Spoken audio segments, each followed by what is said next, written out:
Blessings and welcome to the path to freedom. This is always this beautiful space where we get to set ourselves free,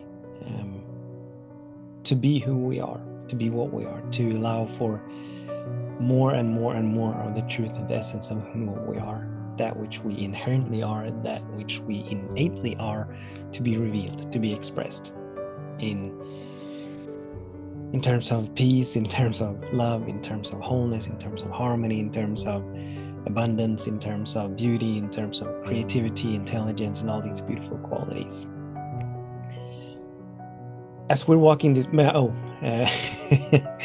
name is Daniel Roquillo, and as always, I'm very grateful and honored that you're tuning in, that you're choosing to join me in a moment of expanding our consciousness, in a moment of raising our vibration, in a moment of challenging, releasing and letting go of that which no longer serves, challenging our beliefs, challenging our perceptions, challenging our stories and opinions and judgments. So to come into the awareness that none of these serve us. That as long as we hold on to the small and the limited, all that we will ever experience is smallness, limitations, scarcity, lack. And this is actually the topic for today.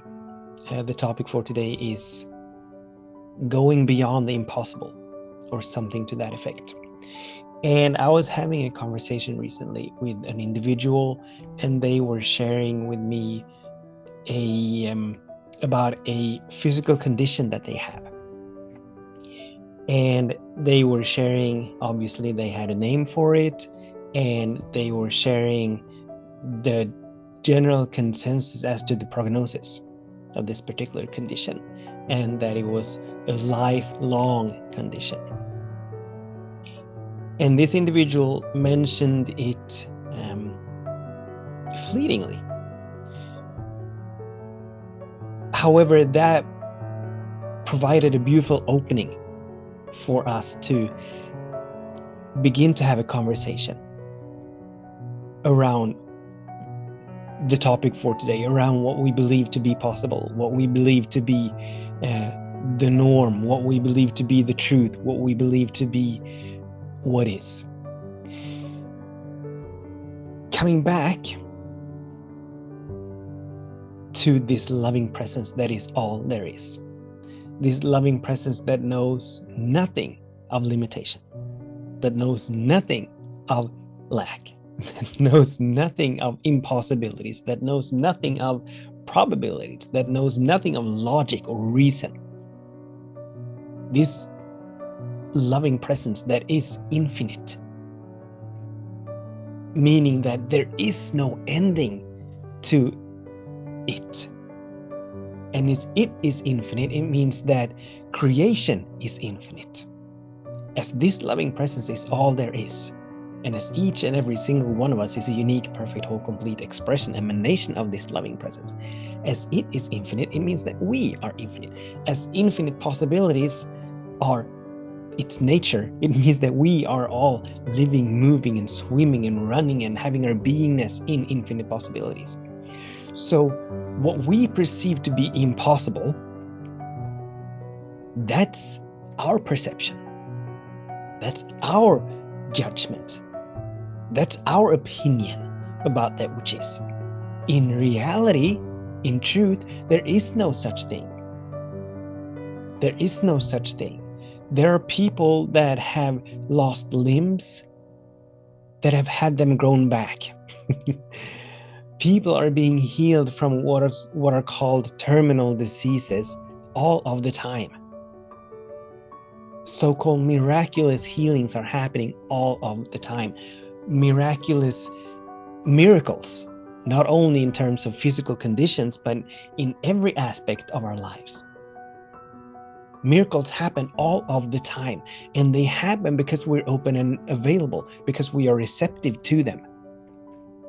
These sacred laws that are the foundation for everything that comes into being, everything that comes into manifestation, they decree that whatever we turn our attention to the most will and must come into our experience. They also decree that consciousness always precedes form. So if we are holding on to a particular condition being impossible to change, if we're holding on to a belief or a story that this condition, this circumstance, this situation that I'm finding myself in, that we are finding ourselves in, it's impossible for this to change. This is life lasting.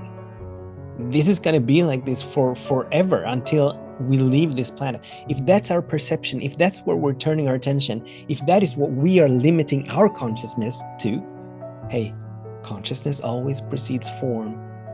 So that will be our experience. Unless we, in some way, shape, or form, either knowingly or unknowingly, make ourselves open and available for a different possibility. So relating back to this conversation, so I was able to invite this individual to just entertain the idea that perhaps it is possible that this condition that most doctors and most of the Western medical system agrees is lifelong, that it is incurable. That was his words, that it is incurable. If he is able to just entertain the idea that it is possible for it to heal and begin to investigate, begin to explore different ways of moving into that possibility, that whole experience is going to change. Because we are working with universal laws that are immutable, they are impersonal. Their principles are very steadfast. Their principles are very exact. There's no going around them. There's no manipulating them. If we are standing in front of our bathroom mirror and are holding up a red balloon, what we will see in the mirror is that red balloon. That's the physics behind mirror. If we exchange the blue balloon, or was it red balloon? If we exchange the balloon for, let's say, a teddy bear, the teddy bear is what we will see in the mirror. And there's no going around it. And this doesn't matter if we've been holding up a balloon for all of our lives. It doesn't matter if we have $1 gazillion in the bank. It doesn't matter how many degrees or titles that we have. It doesn't matter who we are, what we look like. None of our personal preferences matter at all. What we are holding up to this mirror, that is what we will see in the mirror. And these sacred laws, they are exactly the same. So just inviting the possibility, just inviting the idea, just inviting the opening that it is possible for this to change. I don't know how, I don't know when, but it is possible. Entertaining that idea, sustaining the vibration that it is possible. So there is inner work to be done. Because we need to release and let go of all the thought forms that bespeak of impossibility, that bespeak of logic, that bespeak of probability.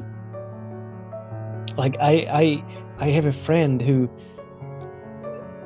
was diagnosed with a type of cancer, and my friend obviously went to the doctor to get treatments and all that, and the prognosis was very dire for this kind of cancer. So my friend had to really educate her doctors so that they would make themselves open and available for the possibility that this was curable. Because in their opinion, it was not. In their experience, it wasn't. So that's the sentence that they gave. That's the sentence that they handed out to my friend. That this is not curable. This is how your life is going to end. So she began to tell them, to invite them into the field of possibilities. And lo and behold, it took about a year.